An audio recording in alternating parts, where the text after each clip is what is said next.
오늘 우리가 읽은 로마서 16장 17절로 20절 말씀은 수수께끼와 같은 본문입니다.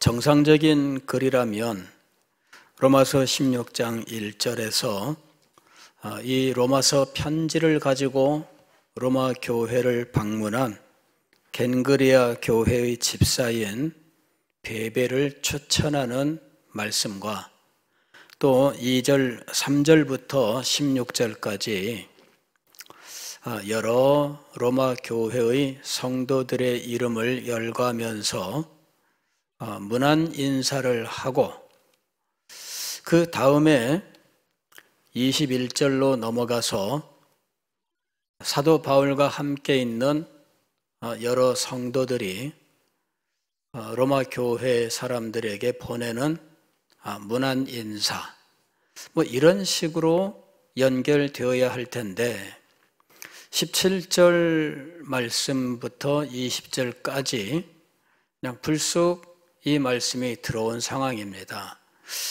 문안하느니라 16절까지는 사도 바울이 로마 교회에 있는 여러 성도들 이름을 일일이 열거하면서 문안 인사를 했습니다. 그리고 21절부터는 나의 동역자 디모데, 나의 친척 누기오와 야손과 소시바더가, 또 22절 보면은 이 로마서 편지를 대필한 사람이 있다 하는 것을 알 수 있게 하는 본문이 나오는데, 이 편지를 기록하는 나 더디오도 주 안에서 너희에게 문안하노라, 이렇게 돼 있어요.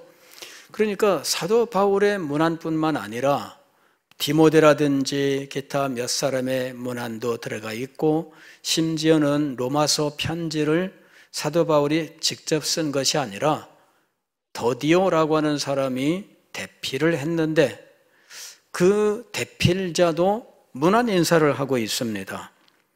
그 다음에 23절 보면 나와 온 교회를 돌보아주는 가이오도 너희에게 문안하고 이 성의 재무관 에라스도와 형제 구아도도 너희에게 문안하느니라, 이렇게 돼 있어요.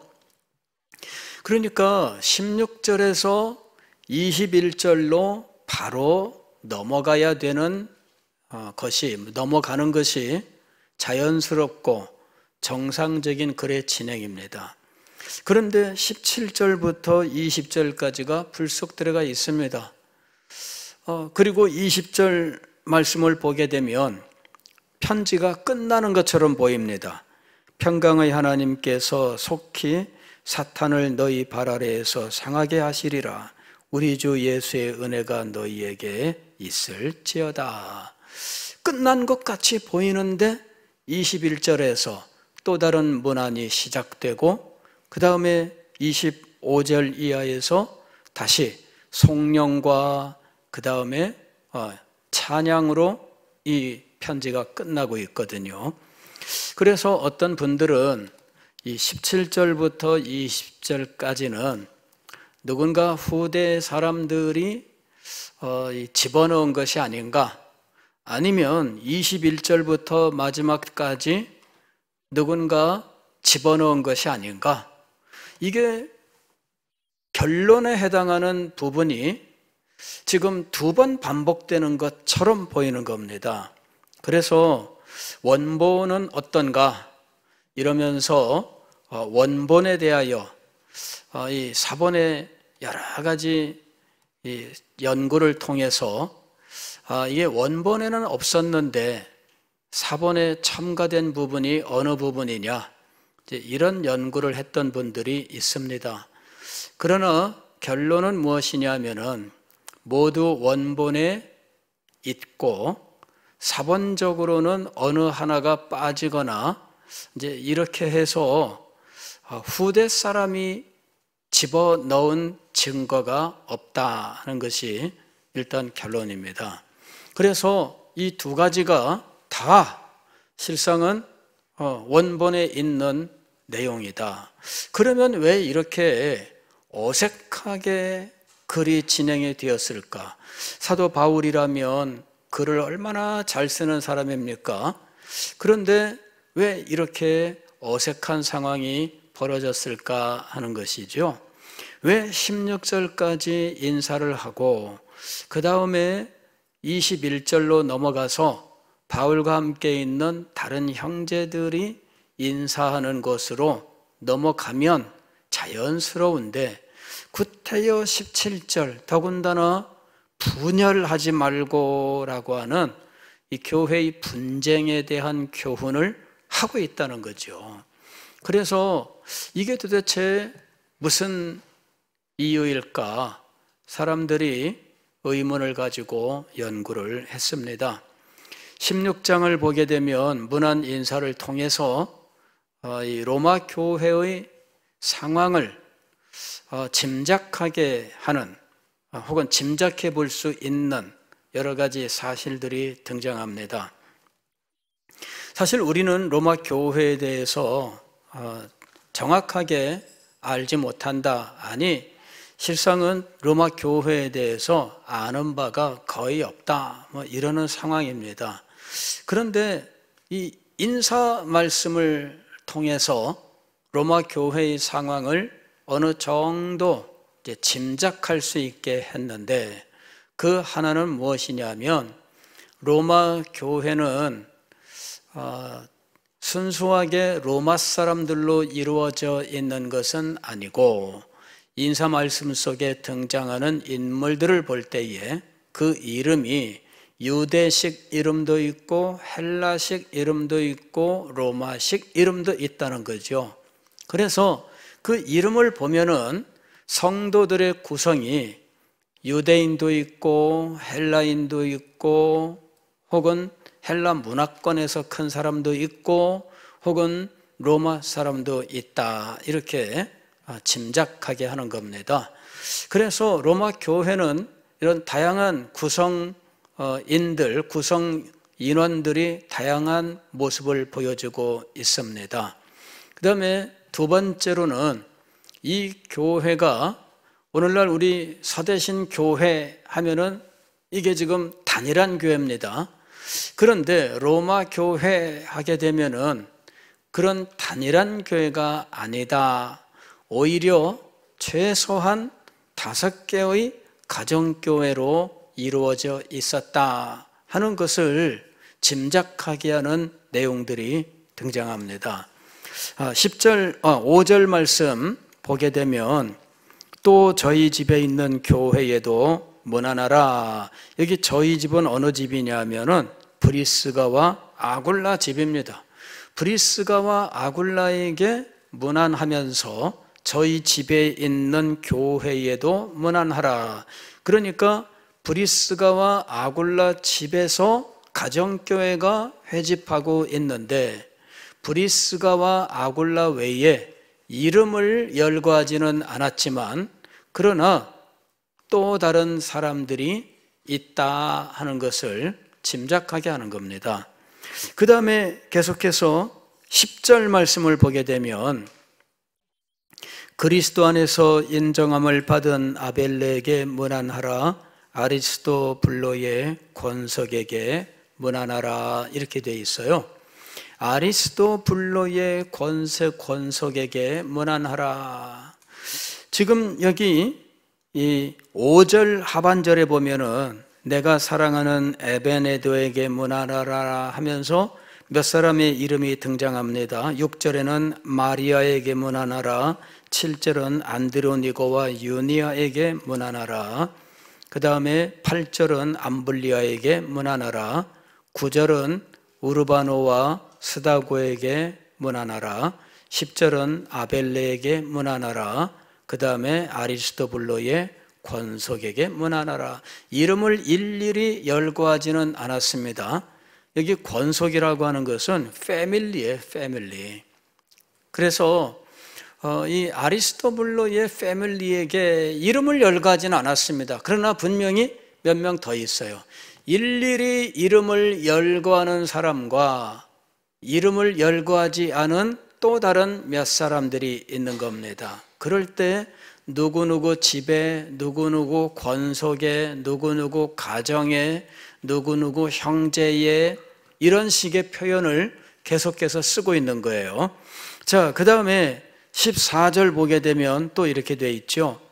아순그리도와 블레곤과 허메와 바드로바와 허마와 및 그들과 함께 있는 형제들에게 문안하라.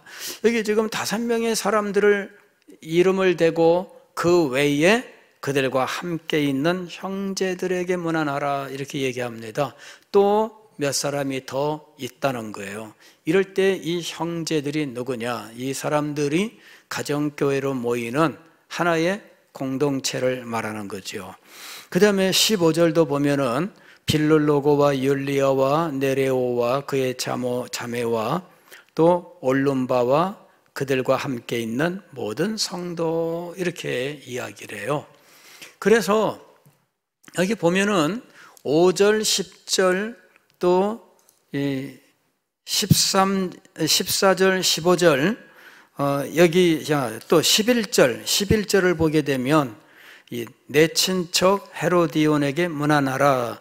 나기스의 가족 중 주 안에 있는 자들에게 문안하라 해서 나기스의 집에서 모이는 가정교회, 이제 이렇게 생각할 수 있는 이런 여지가 있다라고 하는 것입니다. 그래서 5절, 10절, 11절, 13절, 14절에 나오는 이 표현들을 볼 때에 최소한 5개의 가정교회, 그 다음에 이 교회들과 함께 열거되지 않은 또 다른 여러 사람들의 이름들이 등장하고 있다는 것입니다. 그럴 때 이제 의문을 가지는 거지요. 가령 다른 편지를 보게 되면 인사를 해도 인사 대상이 몇 안 됩니다. 1명, 2명 그냥 인사하고 말지, 이렇게 26명씩이나 이름을 일일이 열거하면서 인사하고, 심지어 누구 가족에, 누구 집에, 누구의 권속들에게, 누구 형제들과 모든 성도들에게 문안하라, 이런 식으로 일일이 어떤 그룹들을 지금 열거하고 있다는 거죠. 이게 지금 다른 서신서와 비교할 때 전혀 다른 모습이라는 거예요. 그래서 왜 사도 바울이 다른 서신서에서 볼 수 없는 이런 모습을 보여주었을까 의문을 가진 겁니다.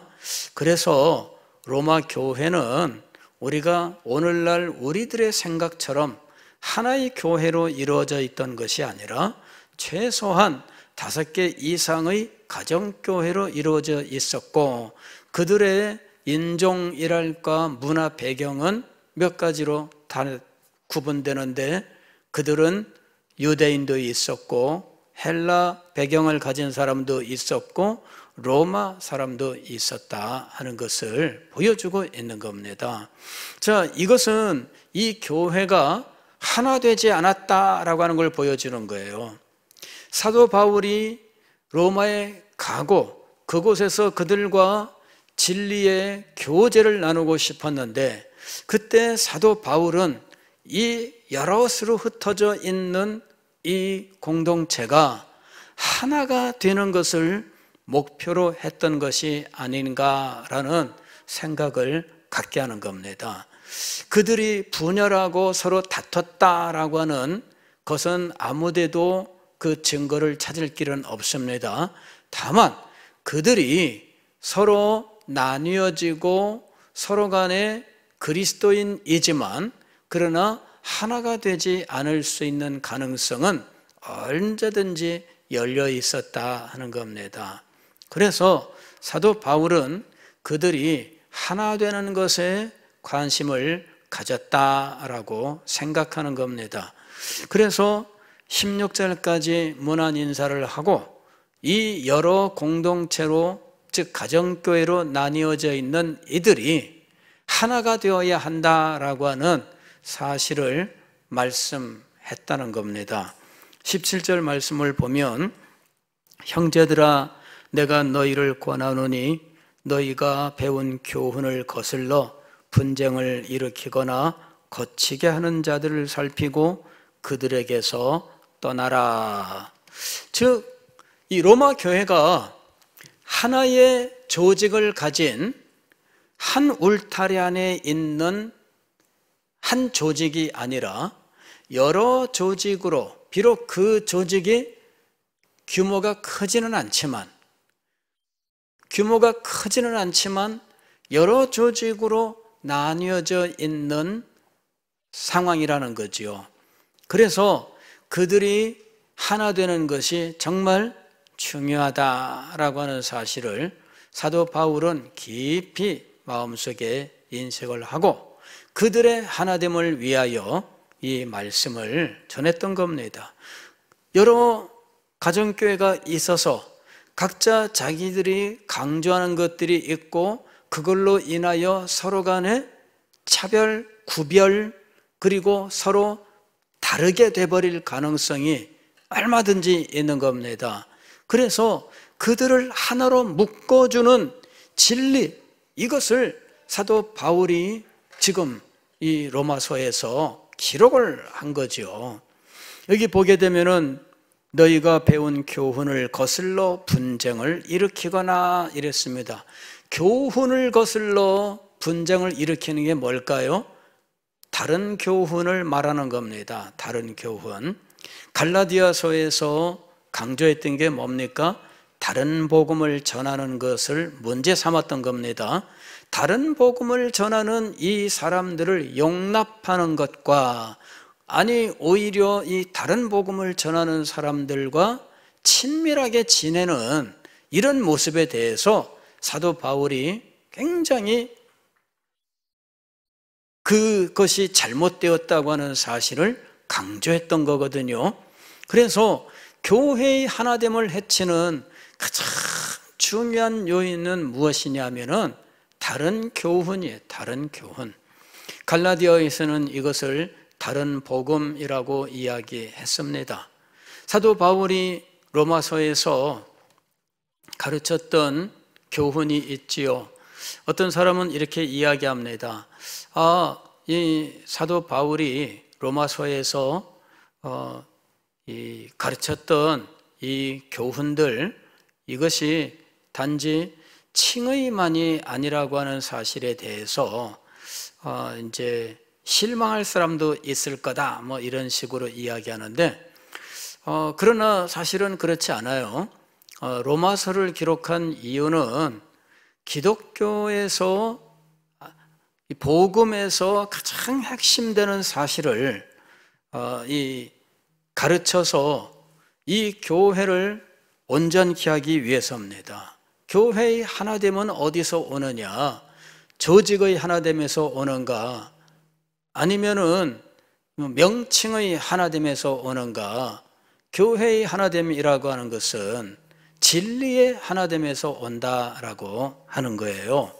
그래서 지금 이 로마서 16장 17절 말씀을 보면 사도가 진리로 하나 되는 교회에 대하여 지대한 관심을 가지고 있으며, 공동체가 진리로 하나 되지 않으면 이 공동체는 깨어질 가능성이 있다라고 하는 사실을 지금 경고하고 있다는 사실을 알 수 있는 겁니다.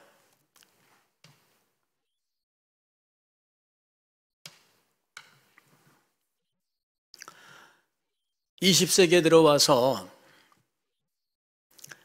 이 교회의 하나됨에 대한 관심이 굉장히 높았는데, 그때 이 20세기 초에 교회의 하나됨을 이루기 위한 이런 운동들을 진행을 했어요. 그리고 2차 세계대전이 끝난 후에 교회의 하나됨을 추구하는 일이 있었는데, 근데 이게 다 사실은 20세기의 큰 흐름입니다.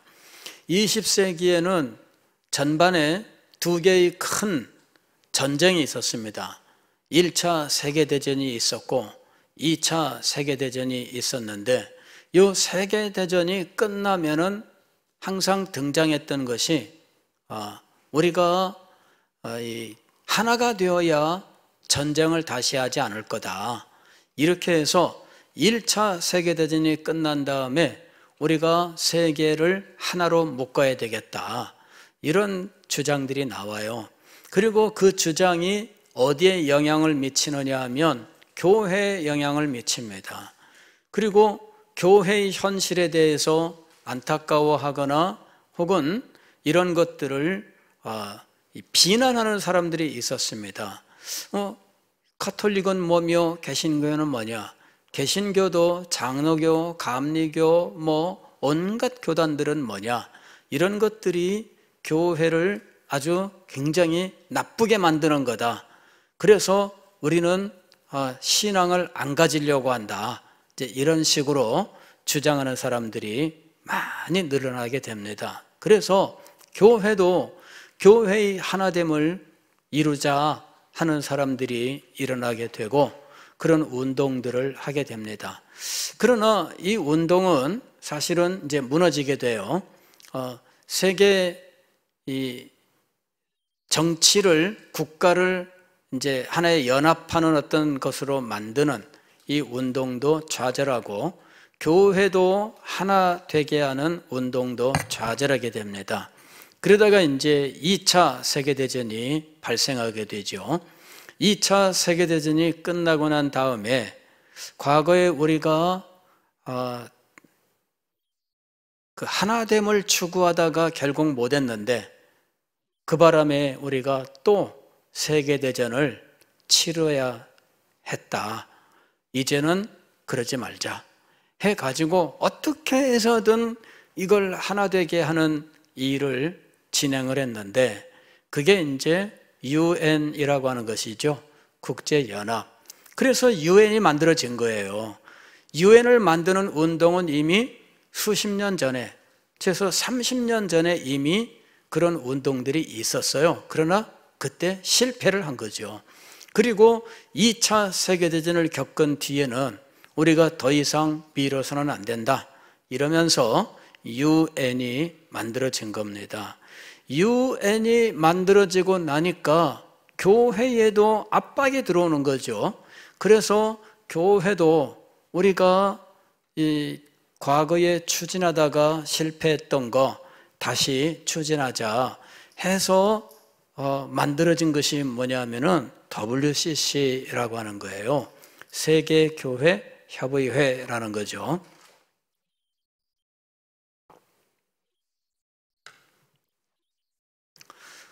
결론적으로 말씀을 드리면 우리는 WCC를 찬성하지 않고 반대를 했습니다. 그리고 WCC를 찬성하는 사람들과 결국은 이제 교단까지 분열하게 되는 이제 비극을 겪게 됩니다. 1959년에 장로교회가 크게 분열하게 되는데 현재 통합 측과 우리 교단인 합동 측하고 결국은 분열을 하게 됩니다. 그렇게 해서 통합은 WCC 찬성하는 사람들로, 그리고 합동은 WCC를 반대하는 쪽으로 지금까지 계속해서 발전해 온 겁니다. 처음에는 이 통합 측과 강단교류도 없었어요. 그쪽은 소위 말하면 칼측 이런 말을 써가면서 칼측, 그게 완전히 그냥 이단시 이런 식으로 하면서 거기 교회 목사들 이쪽 교회로 초청하는 일은 있을 수 없고, 근데 이제 지금은 지역에서 활동하면서 오고 가는 일들도 있습니다만은, 그러나 세계교회협의회 WCC 문제는 아직까지도 평행선을 달리고 있는 문제입니다. 그럼 우리는 왜 반대했는가? 우리는 교회가 하나 되기 위해서는 진리가 하나 되어야 한다라고 하는 입장을 가지고 있었기 때문입니다.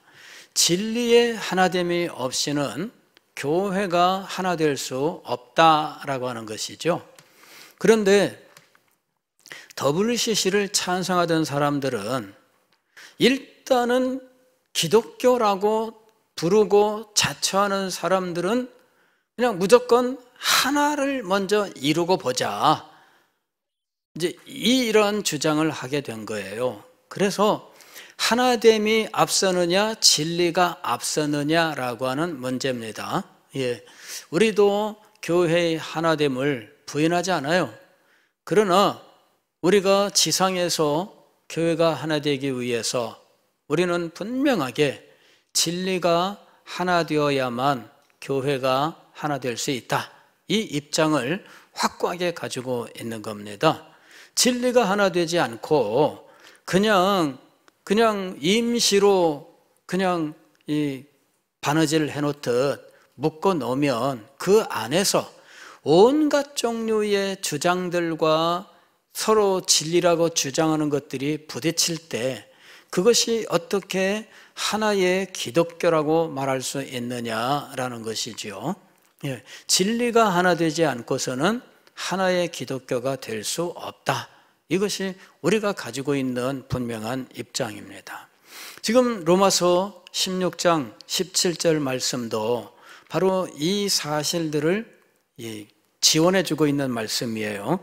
형제들아, 내가 너희를 권하노니 너희가 배운 교훈을 거슬러 분쟁을 일으키거나 거치게 하는 자들을 살피고 그들에게서 떠나라 그랬습니다. 교훈이 서로 거슬러 어긋납니다. 서로 어긋나요.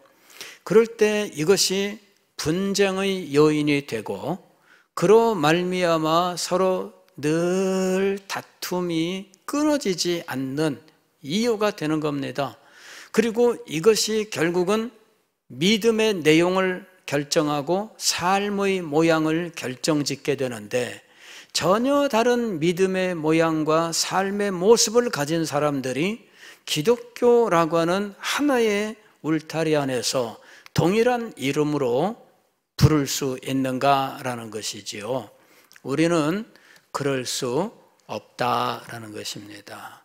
교회는 진리 안에서 하나가 되어야 하는 것입니다. 진리 위에 교회가 세워지기 때문이에요. 이유는 다른 데 있는 게 아닙니다.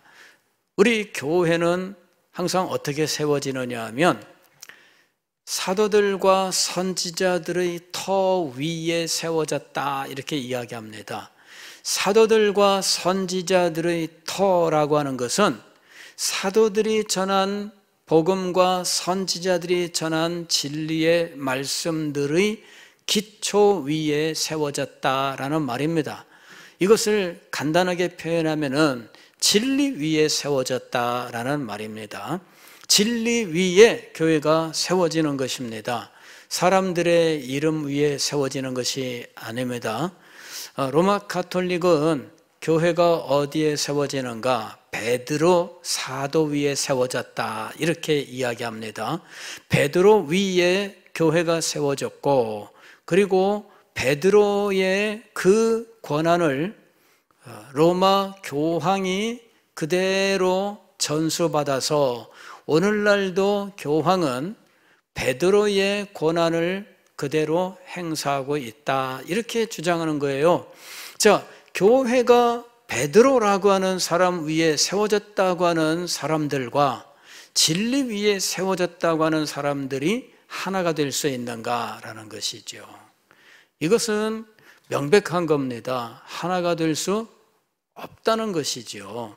더군다나 이 WCC 이것이 그동안에 발전해 오면서 결국 어떤 모습으로 점점 변화되어 갔느냐 하면 이 종교 통합 그리고 종교 다원주의, 이쪽으로 이 흐름이 진행되어 간 거예요.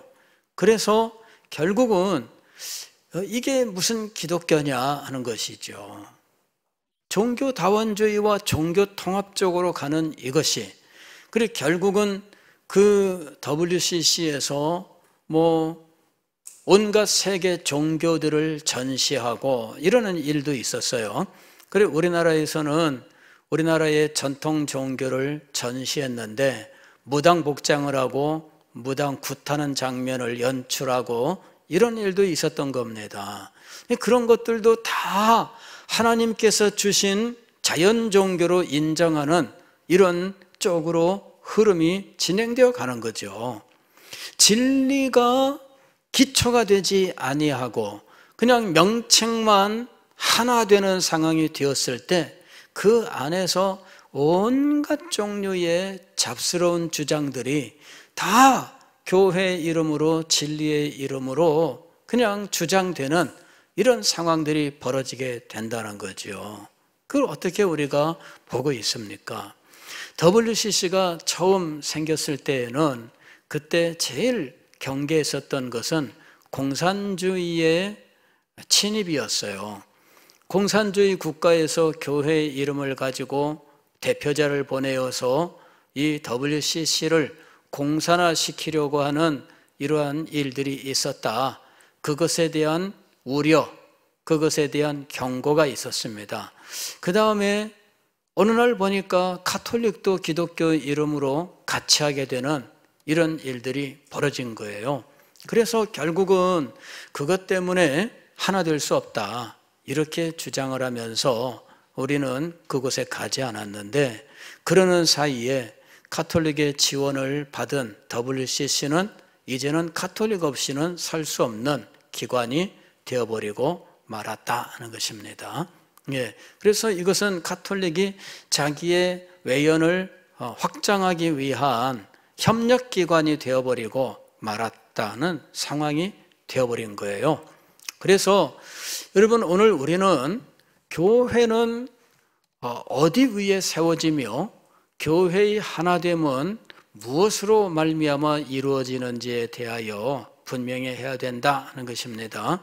지금 사도 바울은 아직 이런 모든 일들이 발생한 상황이 아닌데 그럼에도 불구하고 최소 5개 이상의 가정교회로 이루어져 있는 로마 교회에서 그들이 하나 되기 위하여 그들이 서로 분열하지 않기 위하여 가장 중요한 것이 무엇인지에 대해서 교훈하고 있다는 것을 발견하는 겁니다. 그리고 이 말씀을 통해서 로마서라고 하는 서신을 왜 써야 했는지 사도 바울의 그 심정을 우리는 짐작해 볼 수 있게 된 거예요. 형제들아 내가 너희를 권하노니 너희가 배운 교훈을 거슬러 분쟁을 일으키거나 거치게 하는 자들을 살피고 그들에게서 떠나라.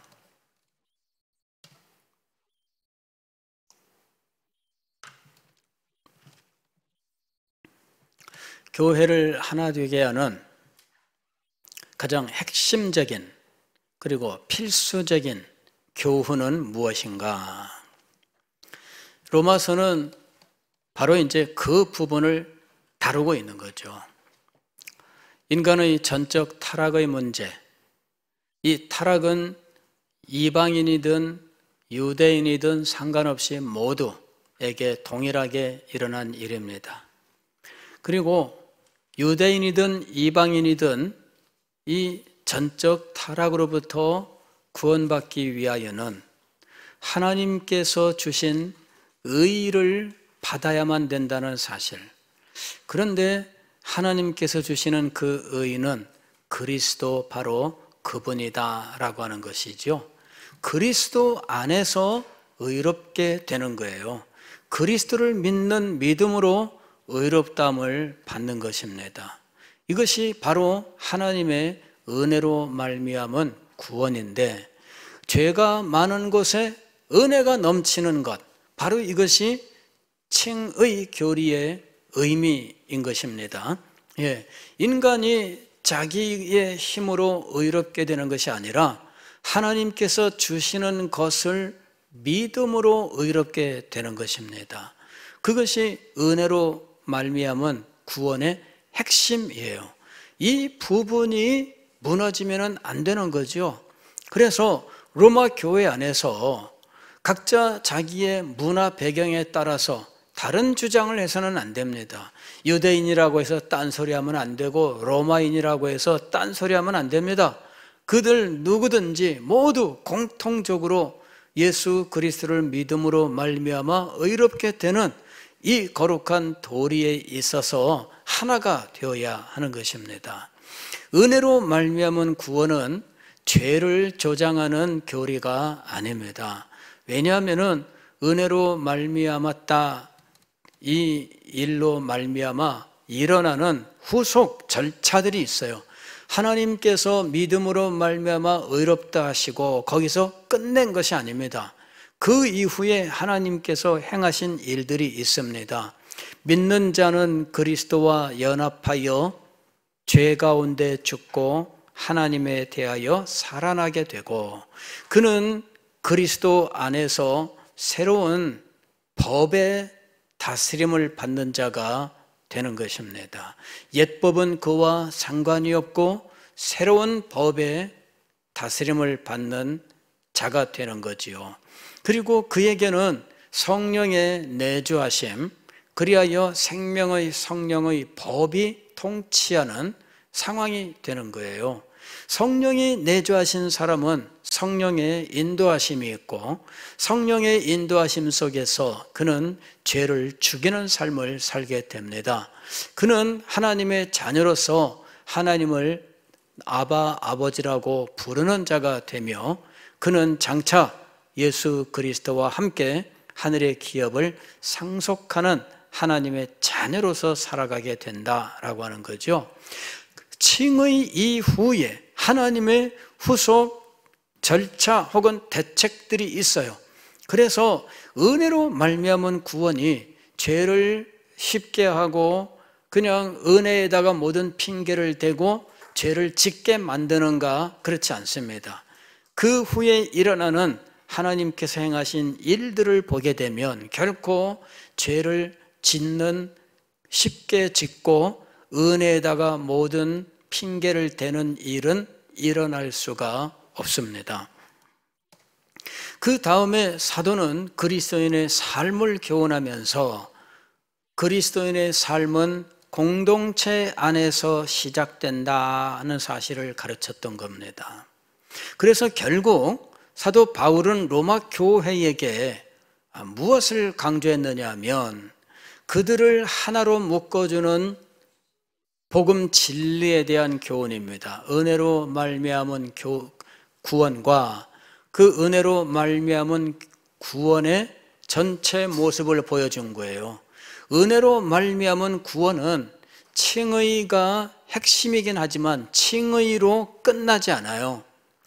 그리스도와의 연합을 통하여 더 이상 죄의 종이 아니라 의의 종으로서 그는 의의 지배를 받는 자가 되며, 그는 이제 더 이상 과거의 법에 따르지 아니하고 이제는 새로운 법, 생명의 성령의 법 아래 있으며 그의 생각도 영의 생각입니다. 그리고 그의 마음은 영의 인도하심을 받는 거죠. 영의 인도함을 받는 자는 하나님의 자녀다. 하나님의 자녀인 그는 죄를 멸하는 자요, 아바, 아버지라 부르며 성령께서 그의 영혼에 임하여 그의 모든 기도를 도우시고 친히 하나님께 간구하여 모든 것이 합력하여 선을 이루게 하시는 놀라운 역사를 주시는 거죠. 즉 은혜로 말미암은 구원은 아주 굉장히 장엄하고 아주 광범위한 모습을 가지고 있습니다. 칭의가 그 중에 한 모습이긴 하지만 거기서 끝나지 않고 이 은혜로 말미암은 구원은 아주 장엄하게 펼쳐지고 있다는 거예요. 그래서 결국은 로마서 8장 39절에서 이 세상의 그 무엇도 우리를 그리스도 안에 있는 하나님의 사랑에서 끊을 수 없으리라, 이렇게까지 선언하고 있었던 것이죠. 그리고 이렇게 은혜로 말미암은 구원을 얻은 사람들은 이제는 새로운 공동체 안에서 하나를 이루는데 연약한 자를 섬기고 또 연약한 자를 무시하지 않고 멸시하지 않고 그들을 세워줘야 된다. 그리스도께서도 연약한 자들을 위하여 이렇게 자신을 내어주셨고 그들을 세우셨다. 이렇게 말씀하고 있는 겁니다. 그리고 나서 지금 17절에서 이런 말씀을 하신 거예요. 형제들아 내가 너희를 권하노니 너희가 배운 교훈을 거슬러 분쟁을 일으키거나 딴 말을 하지 말라는 이야기입니다. 딴 말을 하지 말라. 배운 교훈, 그 교훈대로 믿고 그 교훈대로 살아라 하는 것입니다. 거기다 대놓고 딴 말을 하는 것이 바로 이단입니다. 이런 다른 교훈을 전하는 사람들, 그런 사람들은 어떤 목적으로 그 일을 행하는가? 18절에서 이렇게 말씀합니다. 이 같은 자들은 우리 주 그리스도를 섬기지 아니하고 다만 자기들의 배만 섬기나니 이랬습니다. 그리스도를 섬기기 때문에 우리는 진리를 고수하는 겁니다. 그런데 다른 교훈으로 분쟁을 일으키는 사람들은 무엇을 섬기는가? 자기들의 배를 섬긴다 이렇게 말씀해요.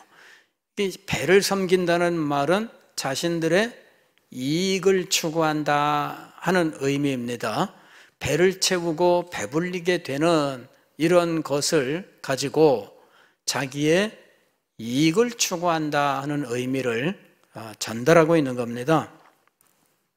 그래서 자기의 이익을 추구하기 위하여 그들이 행하는 자세가 있습니다.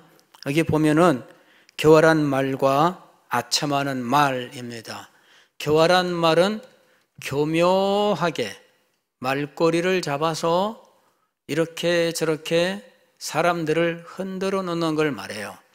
그래서 교묘한 말로 사람들이 배운 교훈을 의심하게 하는 거죠. 그 다음에 두 번째로는 아첨하는 말입니다. 아첨하는 말은 뭐냐면은 그 사람 마음에 쏙 들도록 그냥 말을 잘하는 거예요. 그 사람이 들어보니까 나를 생각하는 사람은 당신밖에 없습니다. 나를 사랑하고 나를 인정해주고 나에게 모든 걸 도와주는 사람은 당신밖에 없습니다. 이런 상황이 되는 거죠. 이게 아첨하는 말입니다.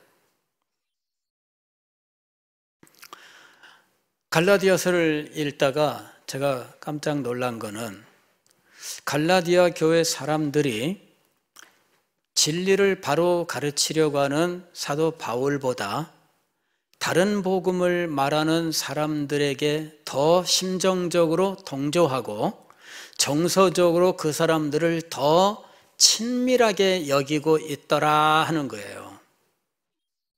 신기하죠? 예. 사도 바울이 너희가 그 사람들을 그렇게 친밀하게 여기고 있는데 왜냐하면은 그 사람들이 너희를 미혹하려고 너희에게 정말 친절하게 하기 때문이다. 이렇게 이야기를 해요. 친절하게. 이게 아첨하는 말과 같은 말입니다.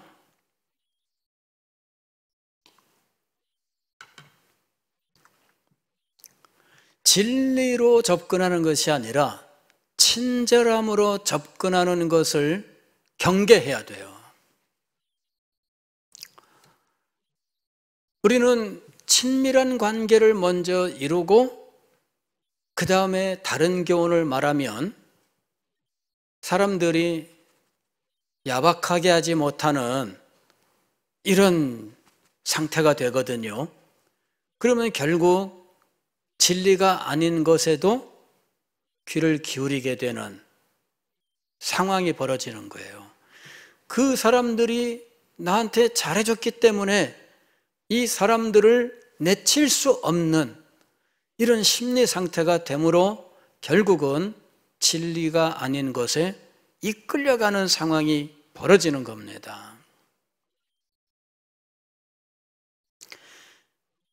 친밀함을 앞세우는 것이 얼마나 위험한 건지 알아야 됩니다. 성도는 친밀한 교제가 있어야 되는 건 맞습니다만은, 그러나 친밀함이 먼저가 아니라 무엇이 먼저일까요? 진리가 먼저입니다. 진리 안에서 친밀하게 되는 것을 추구해야 되는 거예요. 근데 진리가 없이 친밀하게 되는 것은 항상 교회를 문제로 끌고 가게 만드는 겁니다. 왜 성도들 가운데에도 친한 사람들이 모일 때에 그 안에 진리가 진리로 모이지 않는다면 그 모임은 잘못되는 모임으로 결국은 나타나게 돼요. 그래서 우리가 이걸 경계해야 되는 거예요. 교회 안에서 어느 분들과 친해진다고 해도 단지 친해지는 것은 의미가 없어요. 서대신교회 같이 있기 때문에 10년, 20년 같이 살았기 때문에 친합니다. 그게 중요한 게 아닙니다. 무엇이 중요한 거라고요? 진리로 친해졌느냐, 그리고 지금도 진리 안에서 교제하느냐, 이것이 중요한 겁니다. 사도 바울이 진리로 교회를 바로잡으려고 하는데 그에 대하여 저항하는 일들이 있었다는 것은 상당히 놀라운 일입니다. 갈라디아 사람들이 사도 바울을 배척했어요. 왜? 친한 사람들이 있거든요. 자기들한테 친절하게 하는 사람들이 바로 그 사람들이었거든요. 그러니 진리로 교훈을 바로 세우면서 나한테 친절하게 하는 사람들이 아니다라고 말하니까 사도 바울에게 오히려 반발하는 일들이 벌어진 거예요. 여러분, 오늘날 교회에서도 그런 일이 얼마든지 일어날 수 있습니다. 사도 바울이 겪은 일, 오늘 우리 교회에서 누군들 겪지 않겠습니까? 더 그런 일들이 쉽게 일어날 수 있습니다. 우리는 진리에 순복하고 진리의 가르침이 그 어떤 관계보다 앞선다라고 하는 이 사실을 확고하게 해야 돼요. 나랑 친한 사람이 먼저가 아닙니다. 진리가 먼저입니다. 진리의 가르침이 먼저입니다. 이거는 흔들릴 수 없는 원리예요. 이 원리를 확고하게 세워야 됩니다. 교회가 무너지면 무엇을 통해 무너질까요? 진리가 흔들리면 교회는 무너지게 돼 있어요. 배교는 무엇일까요? 진리가 무너지는 것이 배교입니다. 그래서 사도 바울이 이 여러 공동체로 나뉘어 있는 이 로마 교회, 물론 우리는 이 교회들 사이에 관계가 어떤지에 대해서 알 수 있는 아무런 근거도 없어요. 다만 사도 바울은 이 26명의 이름을 열거할 때 개인적인 친밀함이 있는, 잘 아는, 그리고 수십 년 같이 교제하되 심지어는 정말 형제와 자매요 어머니라고 할 수 있는 이러한 관계의 사람들이 로마 교회에 이미 있었다라고 하는 사실, 그리하여 그들을 통하여 그 교회들의 상황을 상세하게 알고 있었다라고 하는 사실, 그리하여 그 교회들에게 대하여 꼭 필요한 것을 말씀하고 있다는 사실을 알 수 있습니다. 꼭 필요한 것을 말씀하고 있는 거예요. 그들 가운데 꼭 필요한 것은 무엇인가? 진리의 하나됨이에요. 진리의 하나됨.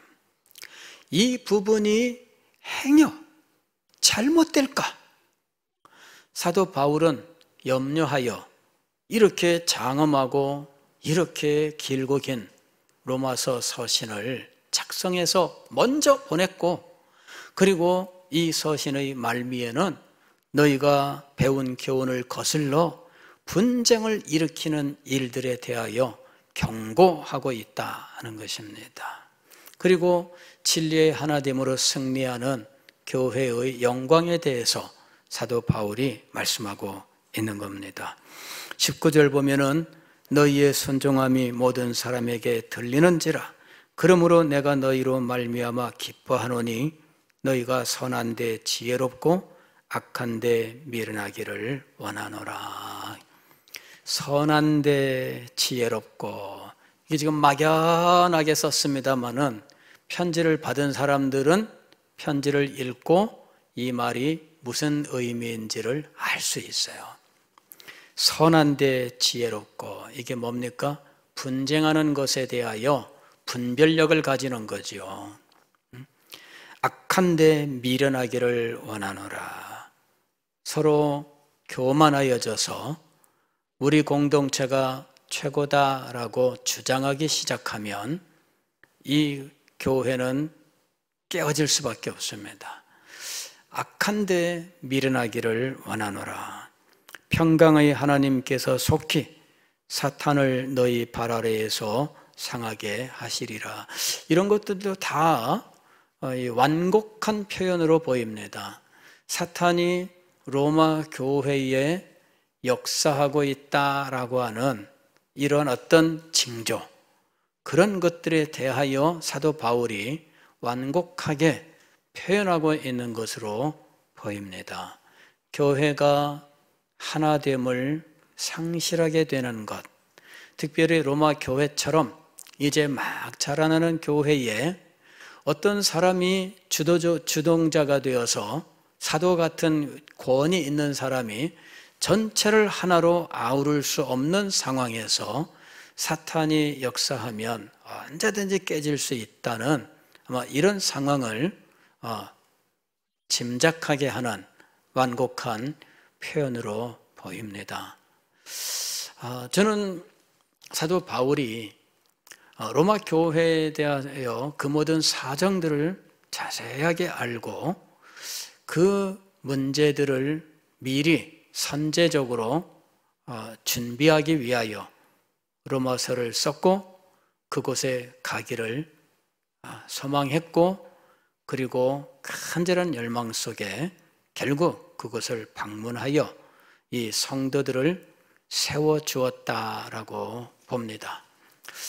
그래서 이 사도 바울의 이 심정과 그가 행했던 일들, 그리고 그 원칙을 볼 때에 우리는 여기서 교회가 진리로 하나 되는 이것보다 더 중요한 것은 없다라고 하는 사실을 더 발견하게 되는 겁니다.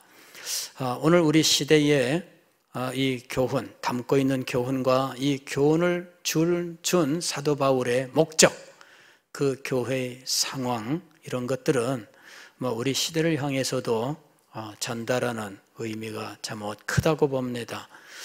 우리 교회는 진리 위에 세워진 교회로서 이제 복음을 영광스럽게 선포하되 진리로 하나 되는 영광스러운 교회를 세우는 일에 쓰임받는 교회가 될 수 있기를 주의 이름으로 축원합니다. 기도하겠습니다.